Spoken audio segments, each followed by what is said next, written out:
Hello बच्चों, let's see this question. Give any two disadvantages of organochlorine. ठीक है, organochlorine के दो डिसएडवांटेज हमें बताने। चलिए इस क्वेश्चन को सॉल्व करते हैं और सबसे पहले ये देखते हैं कि इस क्वेश्चन को सॉल्व करने के लिए हमें कौन से की कॉन्सेप्ट की जरूरत है। अब देखिए, इस क्वेश्चन को सॉल्व करने के लिए आपको पहले यही पता होना चाहिए कि व्हाट आर ऑर्गेनोक्लोरीन्स। ठीक है, ऑर्गेनोक्लोरीन क्या है। अब देखिए, ऑर्गेनोक्लोरीन को अगर मैं सिंपल वर्ड्स में बोलूं तो ऑर्गेनोक्लोरीन्स आर बेसिकली क्लोरीनेटेड हाइड्रोकार्बन्स। ठीक है, सिंपल हाइड्रोकार्बन्स हो जाए या कॉम्प्लेक्स हाइड्रोकार्बन्स हो जाए, वो होते हैं ऑर्गेनोक्लोरीन्स। ठीक है, now organochlorines are generally used as insecticides. Insecticide के तौर पे इनको यूज किया जाता है, इंसेक्टिसाइड्स के तौर पे, या फिर पेस्टिसाइड्स, इन सारी चीजों के लिए यूज किया जाता है। ठीक है, अब आप सोच रहे होंगे कि सर इसका एक एग्जांपल दे देते तो ज्यादा मजा ही आ जाता। तो देख लेते हैं इसका एग्जांपल। जैसे एक डीडीटी का नाम सुना होगा आपने, तो डीडीटी का फुल फॉर्म पहले लिख लेता हूं मैं यहाँ पे। Dichloro diphenyl trichloro ethane is the full form for DDT. Okay, DDT का फॉर्मूला कैसा होता है देख लेते हैं, वो भी बना लेते हैं यहाँ पे। CCl3, और इस CCl3 से यहाँ पे एक C से एक H अटैच्ड होगा और इस H से एक बेंजीन रिंग अटैच्ड होगी।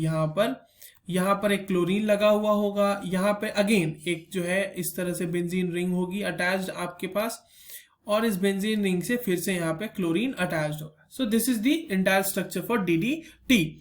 इसके अलावा एक और ऑर्गेनोक्लोरीन जो बहुत ही फेमस है, इंसेक्टिसाइड पेस्टिसाइड की तरह यूज किया जाता है, that is BHC, benzene hexachloride, जिसको हम बोलते हैं बेंजीन हेक्साक्लोराइड। ठीक है, अब इसका फॉर्मूला क्या होगा। इसका बेसिकली जो फॉर्मूला है वो कुछ इस तरीके का है। ये रही आपके पास रिंग, जिसके ऊपर बेंजीन के ऊपर जो है ना, यहां पे इस तरह से 6 क्लोरीन लगे हुए होते हैं। ठीक है, so this is the structure for benzene hexachloride. अब ये बेंजीन हेक्साक्लोराइड हो चाहे आप डीडीटी की बात करो, ये दोनों के दोनों जो है ये इंसेक्टिसाइड, बेसिकली जो डीडीटी है वो इंसेक्टिसाइड की तरह यूज होता है, और benzene hexachloride is used as again insecticide. ठीक है, अब आगे आते हैं और देखते हैं कि इसके डिसएडवांटेज क्या है। ठीक है, तो talking about the disadvantages of organochlorine, चलिए यहाँ पे लिख लेते हैं disadvantages.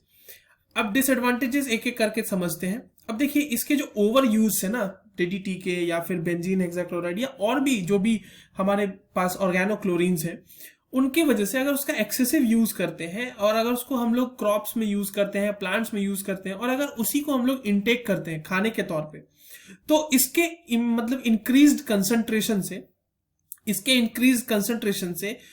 It can cause neurological damage. ठीक है, it can cause neurological damage, है ना, न्यूरोलॉजिकल डैमेज कर सकता है ये हमें इंसानों में। या फिर it can also cause endocrine disorder. Endocrine system जो हमारे बॉडी का होता है उसको ये डिसरप्ट कर सकता है, या उसको उसमें डिसऑर्डर कॉज कर सकता है। उसके बाद ये जो है एक्यूट हो गया या फिर क्रोनिक, मतलब थोड़ा सा कम दिनों वाला या फिर ज्यादा लंबे दिनों की बीमारी कॉज कर सकता है आपके अंदर, एक्यूट और chronic health disease, chronic health effects, है ना, इन चीजों की वजह से। अब देखिए, इसकी वजह से क्या होता है, अगर इसका कंसंट्रेशन इंक्रीज हो गया तो it can also lead to pollutions, degrade कर सकता है इन्वायरमेंट को, डिग्रेडिंग इन्वायरमेंट